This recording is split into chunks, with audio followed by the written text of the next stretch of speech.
안녕하세요. 정기용 목사입니다. 우리 이제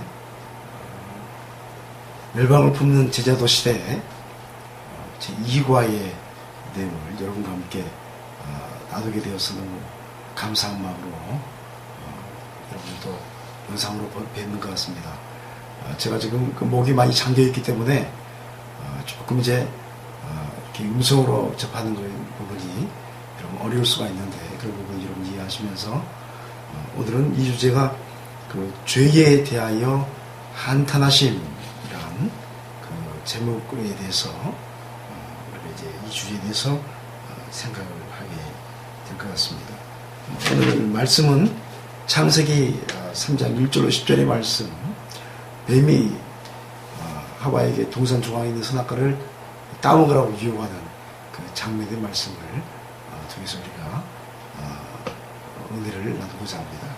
특별히 이제 이런 말씀들을 보면 그 옛날 고대에 태초에 있었던 이야기지만 현대를 살아가는 우리에게 굉장히 중요한 영적인 교훈을 주는 그런 모습을 우리가 보게 되는데, 특별히 오늘은 이제 본문 말씀을 묵상하는 가운데 칸큐티적인 방법에 의해서 제가 묵상한 것을 잠시 나누고 또 이렇게 본문의 오늘 본과에 대한 내용들을 함께 이야기하는 시간 갖겠습니다. 여러분, 이게 묵상이라는 것은 아주 개인적인 어떤 그러한 말씀의 접근이기 때문에 가장 중요한 것은 이 되새김이 중요합니다. 되새김과 또 이렇게 사색에 대해서 다시 반추하는 그런 작업들이 중요하다 하는 것을 생각하면서 저의 오늘 제가 잠시 묵상했던 내용을 여러분과 함께 나누고 지나가겠습니다. 여러분도 여러분이 묵상했던 내용들을 함께 비교하면 좋을 것 같습니다. 저는 특별히 오늘 되새김하는데 뱀이 가장 간교하니라 하는 그 말씀에서 간교하다라는 그런 말씀이 저에게 먼저 다가왔습니다. 인생을 살아갈 때에 사람이 간교해서는 안 됩니다. 간교는 자기 자신의 어떤 그 이윤만 추구하고 또 자기 자신의 어떤 자랑만을 추구하고 자기 자신을 위해서 아주 매우 이기적인 어떤 그러한 모습에서 세상의 모든 것을 이용하려고 하는 그런 성향을 간교라고 말할 수 있기 때문에 여러분 인생을 살아갈 때 간교한 인생은 언제나 그렇게 성공하지 못하고 행복하지 못하는 모습을 우리가 보게 되는 것입니다. 그래서 차라리 우리 인생 살아갈 때 듬직하다 하는 그러한 표현이 우리의 중심에 자리 잡으면 좋겠다 하는 그런 생각을 해봅니다. 나를 위한 어떤 그런 인생을 살아가는 사람, 나 자신만을 위한 인생을 살아가는 거 그렇게 썩 좋지 못하다고 생각합니다. 언제나 하나님의 나라를 위해서, 하나님 나라를 향하여서, 그리고 다른 사람을 배려하면서 듬직하게 자기 일을 성실하게 해나가는 그런 사람에게 하나님의 크신 축복이 함께할 줄 믿습니다. 그래서 오늘 이제 이 간교에 대한 그 이야기하면서 제 자신의 여러 가지 모습들을 바라보면서 회개도 하고, 내가 간교보다는 좀 듬직한 인생을, 더욱더 듬직한 인생을 살아가야 되겠구나 하는 그러한 생각을 해보았습니다.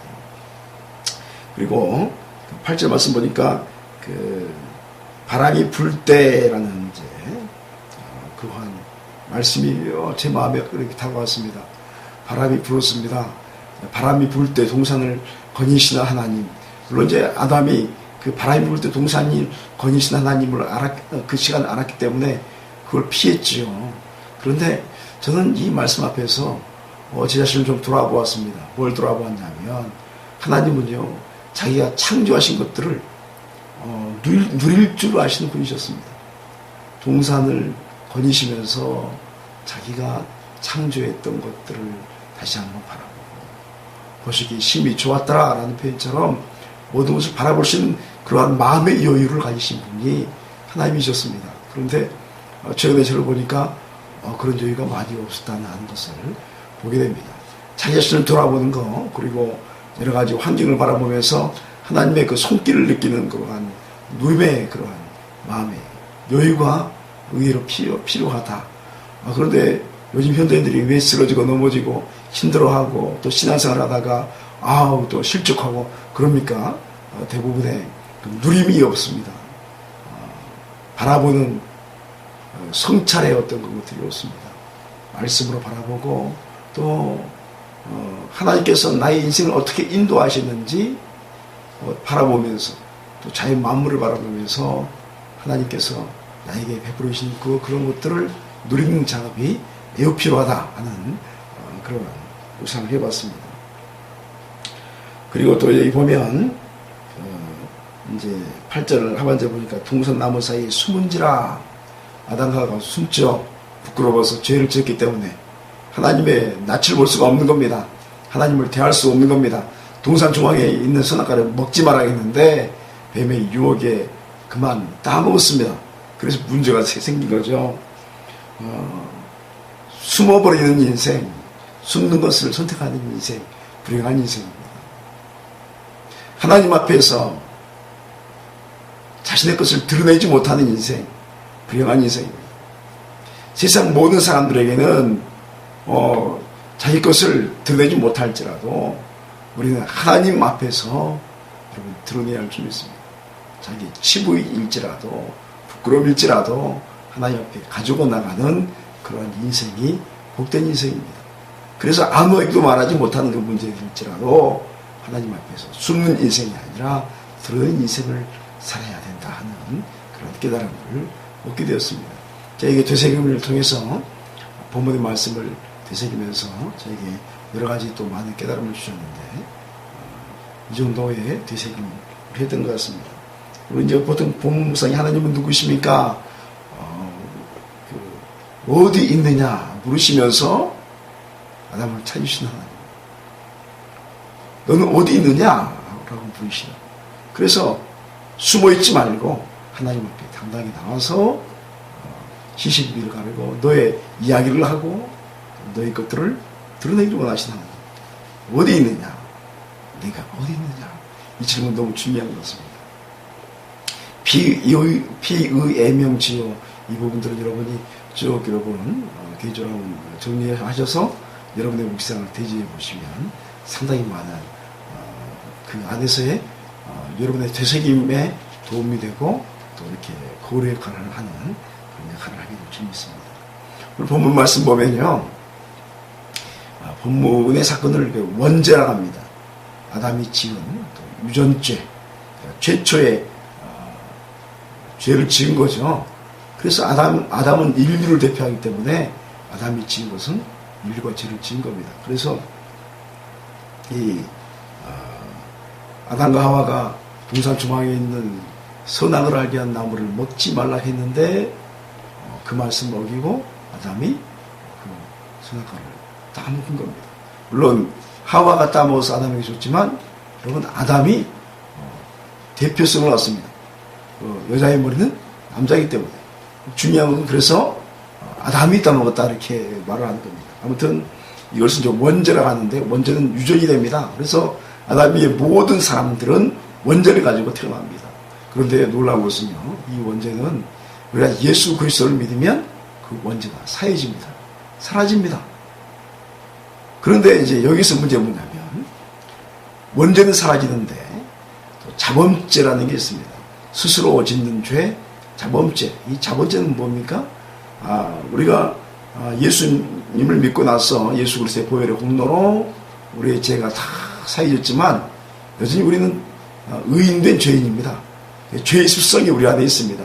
그래서 예수님을 믿지만 우리 안에 매일매일 짓는 죄들이 있습니다. 그 죄를 어떻게 우리가 할 수가 없습니다. 그래서 그 죄 스스로 짓는 죄. 그래서 매일매일 우리가 예수 그리스도의 보혈의 피로써 우리의 영혼과 육체를 우리의 모든 생각까지도 다 씻는 그런 작업이 필요한 겁니다. 그래서 죄인은 원죄와 자범죄가 있는데 원죄는 예수를 믿는 순간에 다 사이지만 자범죄의 문제는 매일매일 우리가 생활의 과정 속에서 주 앞에 고백해야 하는. 내가 어디 있느냐 물었을 때 하나님 제가 여기 있는데 이런 문제가 있습니다. 고백해야 하는 그런 문제로서 우리에게 다가오게 된다 하는 겁니다. 그래서 우리는 매일 회개를 해야 합니다. 자, 그러면 이제 본과에서 말하는 질문을 한번 넘어가 볼까요? 생각일, 아담과 하와가 누구의 게임에 빠지게 됐고 무엇을 따먹게 되었습니까? 뱀이 유혹을 했죠. 그래서 선악과를 따먹어라. 따먹으면 하나님과 같이 눈이 밝아진다. 그러한 말 앞에서 선악과를 덜썩 따먹게 됩니다.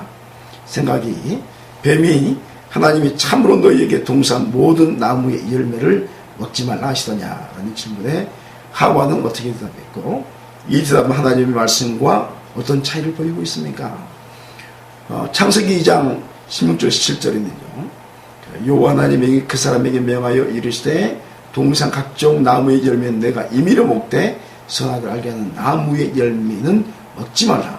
내가 먹는 날에는 반드시 죽으리라 하시니라 라고 말했는데, 창세기 3장 2절 3절에는요, 여자가 뱀에게 말하되 동산 나무의 열매를 우리가 먹을 수 있으나 동산 중앙에 있는 나무의 열매는 하나님의 말씀에 너희는 먹지도 말고 만지도 말라. 너희가 죽을까 하더라 하셨느니라 라고 말하고 있습니다. 비교해서 보면요, 하나님의 말씀은 먹지 말라, 내가 먹는 날에는 반드시 죽으리라 했는데, 하와는요, 너희는 먹지도 말고 만지지도 말라, 그 말씀 안 했거든요. 그리고 너희가 죽을까 하느라, 정녕 죽는다고 했는데 죽을 수도 있고 그렇지 않을 수도 있다라고 그렇게 해석하는, 말씀을 변질시키는 하와의 모습을 보게 됩니다.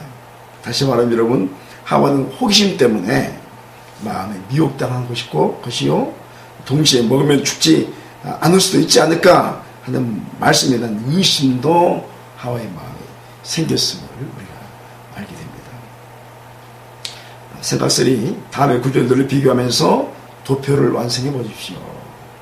창세기 3장 6절과 요한일서 2장 16절의 말씀이 비교되어 있는데요.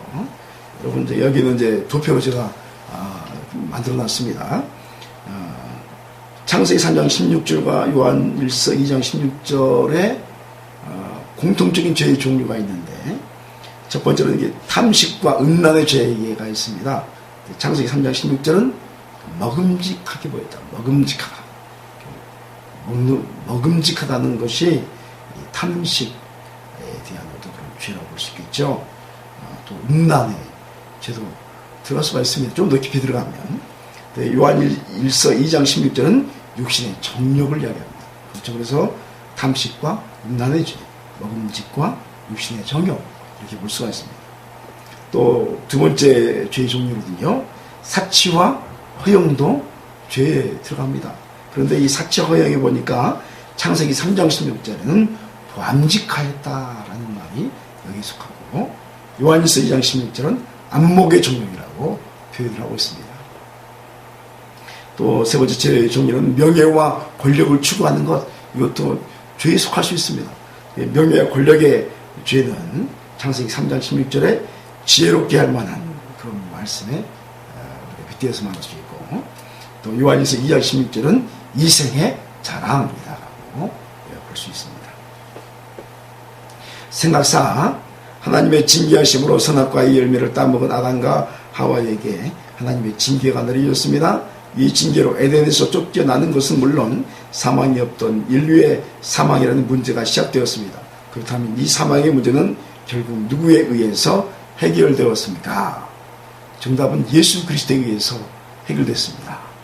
자, 생각 5번, 창세기 6장 5절 6절 말씀에 보면 하나님께서 한탄하셨음을 표현합니다.